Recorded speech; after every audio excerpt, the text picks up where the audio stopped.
Olá, alunos da quarta etapa, sejam todos bem-vindos a mais uma aula de português. Eu sou o professor Silas e hoje nós falaremos sobre semântica, os modos de criar sentido na oração, no texto. Semântica é o estudo do significado, ou seja, do sentido. Então a semântica é a parte da língua portuguesa que vai trabalhar a significação de uma palavra dentro de um determinado contexto. Esse estudo ele é ligado diretamente ao contexto e à situação de produção de uma determinada palavra. Então a semântica ela vai analisar o significado de uma palavra onde ela pode ocorrer em diversos níveis, como no texto, na frase, na palavra ou no morfema. Nós já vimos que a semântica ela vai trabalhar o sentido de uma palavra dentro de um determinado enunciado. Então a semântica ela vai cuidar de aspectos relacionado à polissemia, à ambiguidade das palavras, à sinonímia, à antonímia, à paronímia. Ela vai trabalhar as palavras homônimas, as palavras hipônimas e hiperônimas. Hoje nós estudaremos dois aspectos da semântica, a polissemia e a ambiguidade.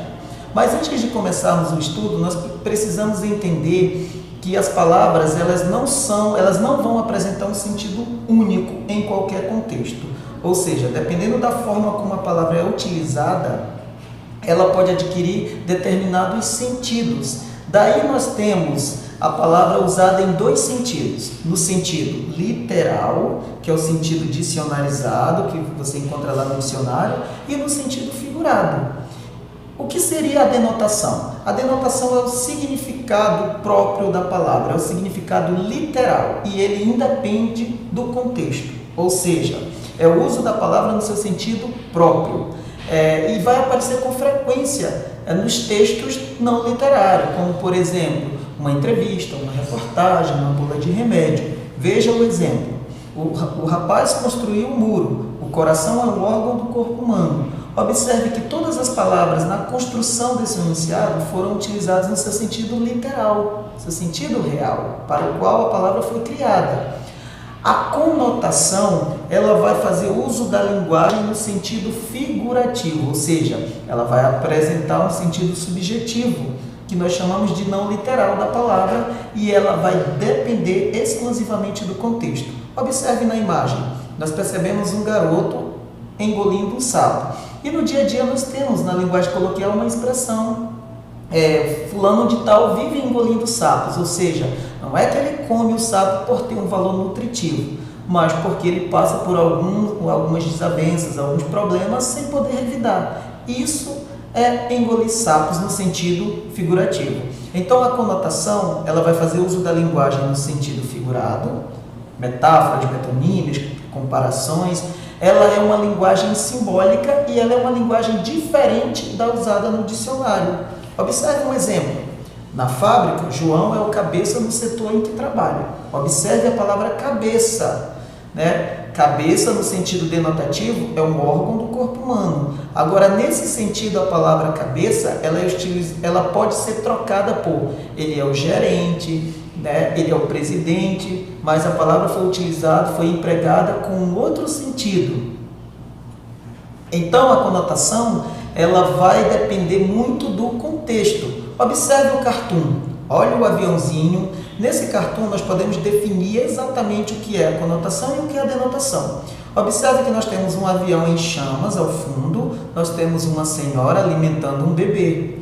A senhora diz, olha o aviãozinho. Ela utiliza a expressão aviãozinho no sentido conotativo.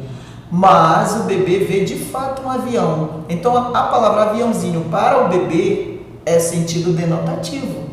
Para a senhora, ela utiliza no sentido conotativo. Então depende muito do contexto. Mais um exemplo.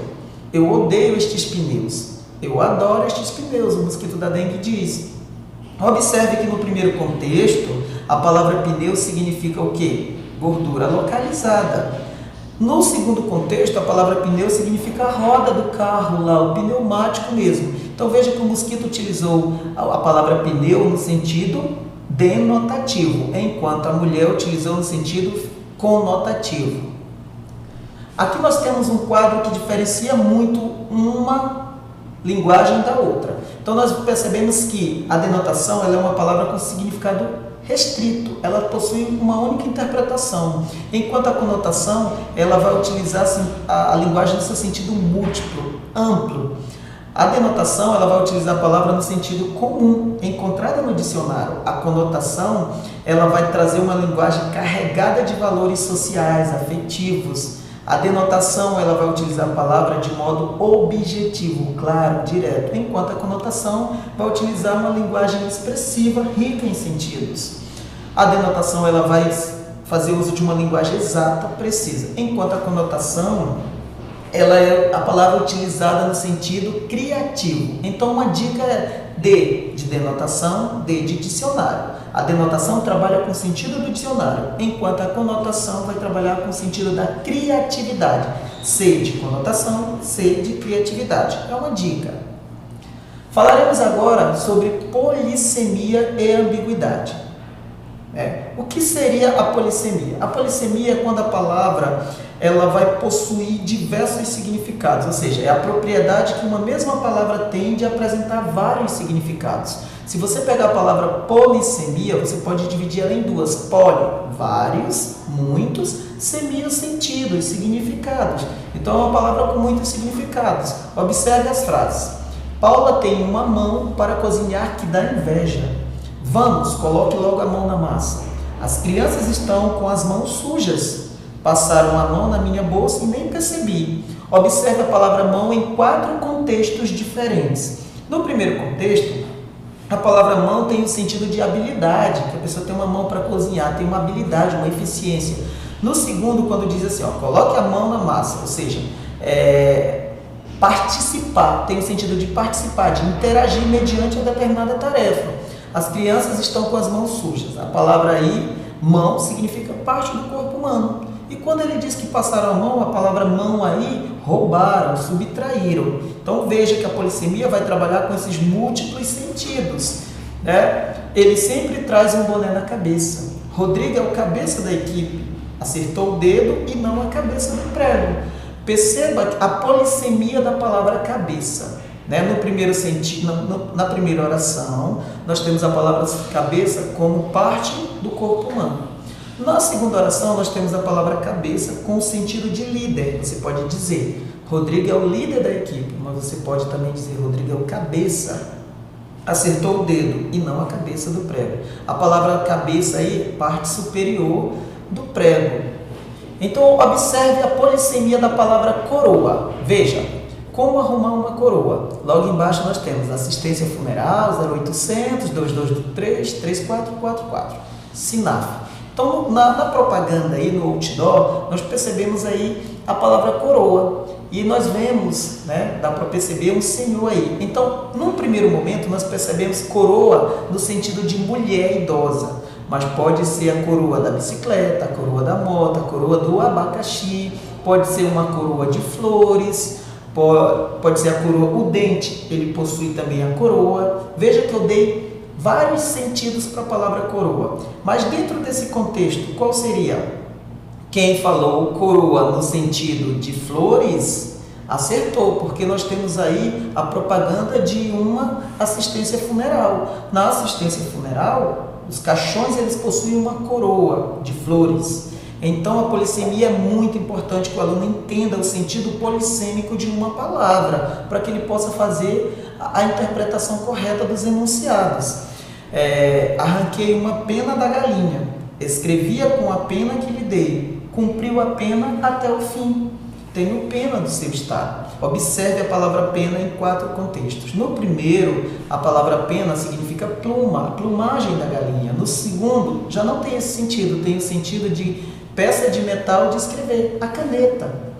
Cumpriu a pena, no sentido pena, punição. Tenho pena, a palavra pena aí no sentido de dó. Então veja a polissemia da palavra pena nesses 4 contextos. Observe nas tiras, polissemia nas tiras. O personagem Armandinho, vendo o pôr do sol. Aí um senhor pergunta, quanto quer pelo pôr do sol? E ele com a placa, vendo o pôr do sol. Não está à venda, eu estou vendo o pôr do sol. Vendo o pôr do sol. Aproveite para ver também. Então veja a polissemia do enunciado aí, do verbo da palavra vendo. A palavra vendo aí você pode interpretar como vendo de ver, né? Sentido de ver, de apreciar. Vendo no sentido de vender, né? No sentido de vender, quando ele conjugar o verbo vender, na terceira pessoa ele vai ficar eu, na primeira pessoa ele vai ficar eu vendo. Também pode ter o sentido de vendo, de vendar, né? De obstruir alguma coisa. Então veja que na tirinha, a polissemia da palavra vendo. Como pode ocorrer a polissemia nas charges? Então nós temos aí rede social. Rede social aqui em casa é outra coisa. Na charge do Ivan, nós percebemos aí a polissemia da palavra rede, né? Quando eu digo que é uma rede social, eu estou falando que é uma sala de interação, de bate-papo entre pessoas, de troca de informações. Mas para a família, rede significa o instrumento, o objeto que eles utilizam para descansar, dormir. E aí nós temos diversos tipos de rede, rede de comunicação, rede de pescar, enfim, a palavra rede, ela também é uma palavra polissêmica. Então nós chegamos ao final da nossa primeira aula do segundo bimestre e, como já é de costume, trouxe aqui para vocês um mapa conceitual do que nós vimos até agora. O que é a polissemia, né? A polissemia é quando uma mesma palavra vai possuir sentidos diferentes a depender do contexto. Então a polissemia, os sentidos eles vão guardar relações entre si, relações afetivas, sociais. A polissemia contribui para a economia linguística também, ou seja, são necessárias menos palavras para falar das coisas do mundo. E aí ela requer que você tenha um pouquinho de leitura do mundo, fazer intertextualidades. Então, como exemplo, né? Letra, pode ser letra do alfabeto ou pode ser letra de uma canção. E aí você pode dar vários sentidos para a palavra letra. Então, chegamos ao final de mais uma aula de português e eu espero ter contribuído com a aprendizagem de vocês. Até a próxima!